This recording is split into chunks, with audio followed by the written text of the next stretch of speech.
L'Église catholique fait mémoire de sainte Tatiana de Rome, de bienheureux Pierre-François Jamet et de sainte Marguerite Bourgeois. Sainte Tatiana de Rome. Fille d'un consul romain et dénoncée comme chrétienne, elle fut condamnée à être suspendue à une potence, le corps labouré et mis à nu avec des peignes de fer. Les bourreaux l'outragèrent en lui tondant la chevelure et finalement elle fut décapitée. Bienheureux Pierre-François Jamet.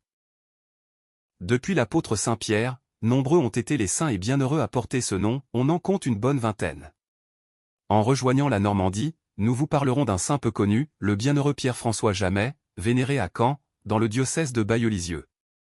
Il naquit en 1752, dans la région de Tinchebray, fit ses études au collège de Vire, puis à l'université de Caen et fut ordonné prêtre à Rouen en 1782.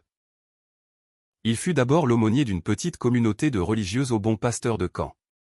En 1790, cette communauté est dispersée, l'abbé Jamet, avec courage, refuse d'admettre la constitution civile du clergé, il connaît la vie aventureuse et le dangereux ministère clandestin de prêtres réfractaires. Aussitôt le concordat signé, Pierre-François Jamet se met à regrouper les religieuses du Bon Pasteur, dont il est demeuré le soutien. Jusqu'à l'épuisement de ses forces, il consacre le meilleur de son cœur et de son intelligence au développement matériel et spirituel de cette congrégation qui se met au service, parfaitement désintéressé, voire héroïque, des malades aliénés et des handicapés de toutes sortes. Sainte Marguerite Bourgeois.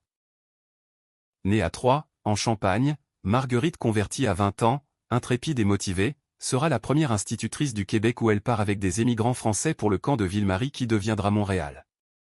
Sainte Tatiana de Rome, bienheureux Pierre-François Jamet, Sainte Marguerite Bourgeois, priez pour nous.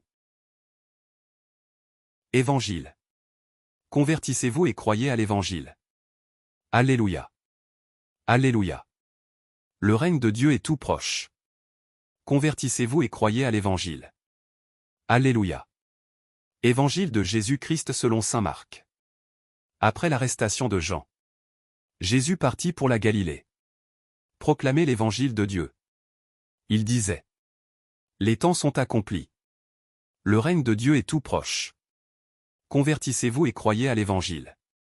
Passant le long de la mer de Galilée, Jésus vit Simon et André, le frère de Simon, en train de jeter les filets dans la mer. Car c'étaient des pêcheurs. Il leur dit: venez à ma suite. Je vous ferai devenir pêcheurs d'hommes. Aussitôt, laissant leurs filets, ils le suivirent. Jésus avança un peu. Et il vit Jacques, fils de Zébédée, et son frère Jean, qui étaient dans la barque, et réparaient les filets. Aussitôt, Jésus les appela. Alors, laissant dans la barque leur père Zébédée avec ses ouvriers, ils partirent à sa suite. Acclamons la parole de Dieu. Louange à toi Seigneur Jésus.